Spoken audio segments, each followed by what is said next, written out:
ওয়াদ-দুহা ওয়াল-লাইলি ইযা সাজা, বাক্য না? কিন্তু ইয়াসিন এটা কি কোনো বাক্য? এটা কি কোনো শব্দ? না, এটা কাটা দুইটা অক্ষর। সুবহানাল্লাহ পড়েন। আল্লাহ 114টা সূরার প্রায় 29টা সূরা এরকম কাটা কাটা অক্ষর দিয়ে শুরু করেছেন। সুবহানাল্লাহ নাই? এই 29টা সূরা কখনো আল্লাহ একটা অক্ষর দিয়ে শুরু করেছেন, কখনো দুইটা অক্ষর দিয়ে, কখনো তিনটা দিয়ে, কখনো চারটা দিয়ে, কখনো পাঁচটা দিয়ে। একটা অক্ষর দিয়ে আল্লাহ কোরআনের সূরা শুরু করেছেন, এরকম একটা সূরা বলেন। নুন ওয়াল কলামি ওয়া মা ইয়াসতুরুন। নুন, নুন দিয়ে সূরা শুরু হয়ে গেছে। তারপরে কফ, এক অক্ষর দিয়ে সূরা শুরু হয়ে গেছে। সুবহানাল্লাহ পড়েন। সুবহানাল্লাহ। এবার বলেন দুই অক্ষর দিয়ে সূরা শুরু হয়েছে এরকম সূরা বলেন। আমিন। এত দূরে যান কেন? এটা আছে না নাই?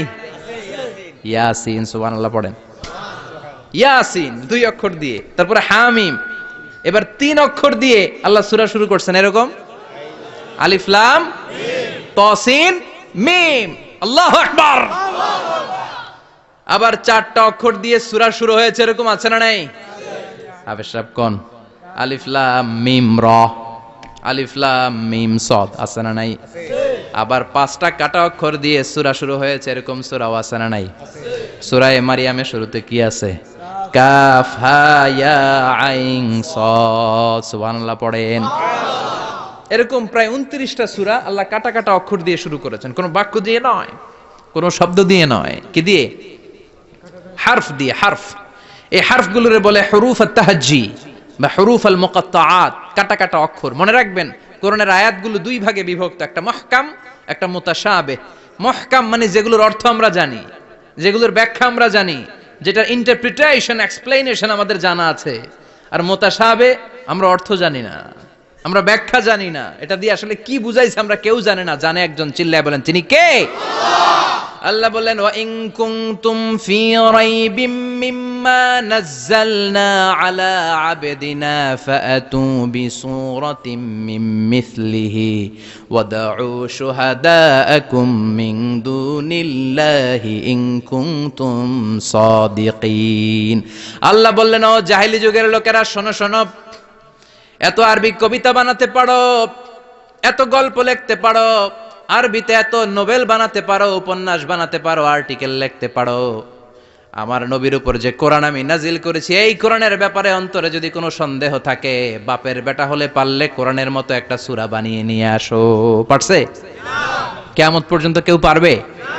বিশ্বনবী যেই জামানাতে এসেছিলেন ওই জামানায় আরবি ভাষা সাহিত্যের উৎকর্ষতা সাধিত হয়েছিল।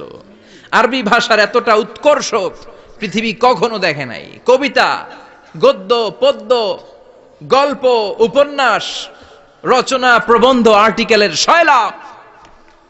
এই ভাষা সাহিত্যিকদের চোখে আঙ্গুল দিয়ে আল্লাহ বুঝাতে চাইলেন, এত অর্থ করতে পারো, এত ব্যাখ্যা জানো, এত বড় বড় বুলিয়া ওড়াও, এত কিছু তুমি জানো, তাহলে বলো ইয়াসিন অর্থ কি?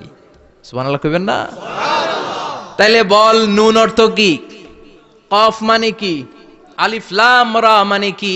ফাবুহিতাল্লাযী কাফার। কেউ জানে না, কেউ উত্তর দিতে পারে না। কোন সুবহানাল্লাহ। এটা কোরআনের মুজিজা, এটার অর্থ কেউ জানে না। আর এগুলোর অর্থ নিয়ে খোঁচাখুচি করাও ঠিক না। তবে মুফাসসিরিনে ইকরাম এগুলোর কিছু অর্থ সম্ভাব্য বলার চেষ্টা করেছেন। যেমন ইয়াসিনের অর্থ ইবনে আব্বাস বলেছেন এর অর্থ হতে পারে ইয়া ইনসান, হে মানুষ। সুবহানাল্লাহ পড়েন। কেউ কেউ বলেছে এটার অর্থ হতে পারে ইয়া সাইয়্যিদ আল মুরসালিন। কেউ কেউ বলেছেন ইয়াসিন হতে পারে ইসমুল্লাহ, আল্লাহর নাম। কেউ বলেছেন এটা হতে পারে ইসমুন লিন নবী, বিশ্ব নবীর নাম। আবার কেউ কেউ বলেছেন ইয়াসিন হতে পারে এই কোরআনে কারিমের একটা নাম। কোন সুবহানাল্লাহ। এই সম্ভাব্য সব কথাগুলো বলে পৃথিবীর সব মুফাসসিররা বলতে বাধ্য হয়েছেন আল্লাহু আ'লামু বিমুরাদিহি বিহি। এটার দ্বারা আসল অর্থ যে কি এটা আমরা কেউ জানি না। জানে কে? আল্লাহ। চিৎকার করে বলতে হবে, জানে কে? আল্লাহ।